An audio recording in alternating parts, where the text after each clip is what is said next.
Хәерле көн, хөрмәтле милләттәшләребез. Очрашу урыны Казан дигән тапшыруыбызны башлыйбыз. Тапшыруыбыз кунагы Киров өлкәсе татарларының милли мәгърифәт иҗтимагый оешмасы җитәкчесе Рәүф Фәсхетдинов. Рәүф әфәнде, хәерле көн. Хәерле көн. Ничек яшисез, нинди эшләр башкарасыз? Нинди яңалыкларыгыз бар? Яшибез, Аллага шөкер, эшлибез инде, тик тормыйбыз. Әле менә узган аны гына безнең Нигина Абдурашитовна килеп китте. Төбәктәге бию коллективы җитәкчеләрен татар бию эскиләренә өйрәтергә килгән иде. Ул чарадан файдаланып менә аңа бик зур рәхмәтебезне җиткерергә кирәк, чөнки ул бөтен дөнья татар конгрессы башкарма комитеты аркылы килде. Безнең барышыбыз бөтен дөнья татар конгрессының башкарма комитеты белән бергә планлаштырып башкарыла. Шул чараны үткәрергә ярдәм иткән өчен бик зур рәхмәтемне җиткерер идем. Чөнки бездә коллектив җитәкчеләре бик канәгать булып калдылар, тагын көтеп калдылар. Димәк, ансамбльдә яңадан яңа биюләр булачак. Бу буның нечкәлеге шунда, безнең ансамбльләр, рус ансамбльләре, рус ансамбльләренең җитәкчеләре үзләре теләк бирделәр. Без татар биюен өйрәнәсе килә, безгә татар биюен өйрәтүче китертегез дип. Хәзер алар чөнки безнең ди Казаннарда төрле чаралар була. Безнең катнашасы килә татар биюләре белән дип.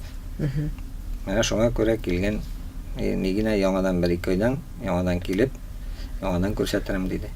Менә төбәктә бүгенге көндә күпме татар яши? Безнең төбәктә бүгенге көндә 36700 татар яши. Шуның күбесе Нократ аланы, Нократ шәһәре, Нократ алан районында, Малмыр районында, Килмез районында. Безнең Кировның үзендә бүгенге көндә өлкә үзәгендә 5000 татар яши. Менә татарча укыту, татарча тәрбия эшләре ничек куелган? Татарча укыту, татарча тәрбия эшләре татар авылларында тулаем сакланып бара инде ул. Чөнки безнең балалар бакчаларында, мәктәпләрдә татар телендә тәрбиялиләр, татар телендә укыталар. Бик зур рәхмәт. Безнең шәһәрләрдә дә хәзер кертә башладылар татар телен факультатив рәвештә өйрәтүне. Барысы да инде шума гына бармый. Безнең өлкәдә бит инде иң беренче сәбәп итеп куялар. Безнең бюджетта акча юк дип. Бюджетта акча юк дип өлкә тарафыннан бик зур эш алып барыла. Өлкә хөкүмәтенә безнең рәхмәтебезне әйтәбез килә. Алар менә булган соңгы вазгыятьләрдән соң борылдылар. Татар телен өйрәнүгә бик яхшы карый башладылар. Төп безнең курчаклар килеп чыга безнең Җирле хакимиятләр, район хакимиятләрендә, чөнки яшерен батырын түгел инде безнең җирле хакимиятләр, авыл җирлекләре, район, шәһәр җирлекләре алар 90% дотационный.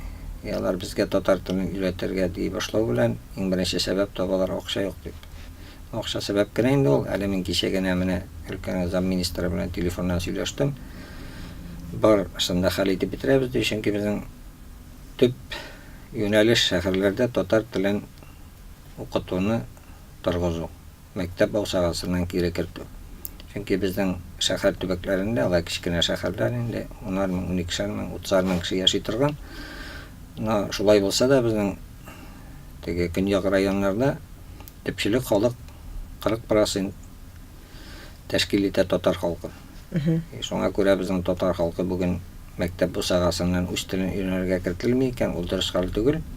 Бу инде балалар бакчасына башланырга кирәктер. Балалар бакчасында безнең менә шунысы кызык, менә безнең Красный Поляна поселогы бар, Сосновка шәһәре бар менә төбәктә. Поляна шәһәре безнең балалар бакчасында татар группалары эшләп килә. Шул татар группасында чыккан балаларны Дәвам итеп китәргә. Дәвам итеп укытырга безнең мәктәпләрдә татар теленә ишек ябык бүгенге көндә.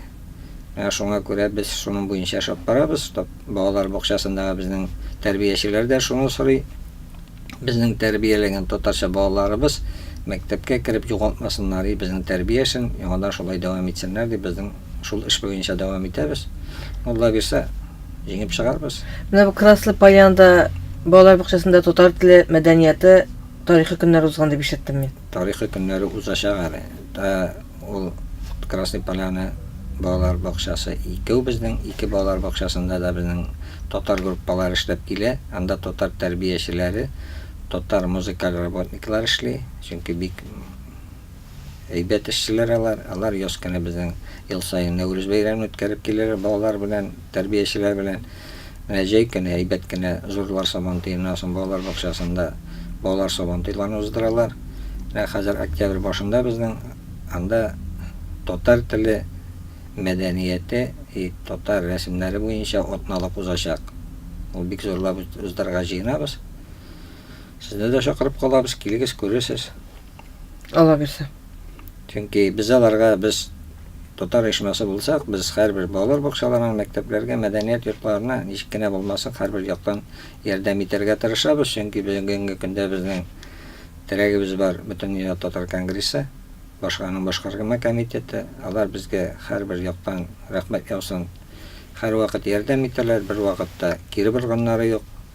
Чөнки без 5 ел рәвешендә эшлибез безнең оешма, безнең грант алганыбыз юк бер җирдән. Без конгрессның ярдәмлеге белән мәдәни булмаса башка яктан, бар яктан ярдәм итәләр.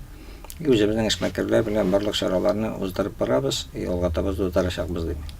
Амин, шулай булсын. Алла бирсә, менә бу чаралар әле безнең конгрессның шушы студиясында, сайтында яктыртылар. Моның өчен уңышлар телик сезгә, сәламәтлек телик.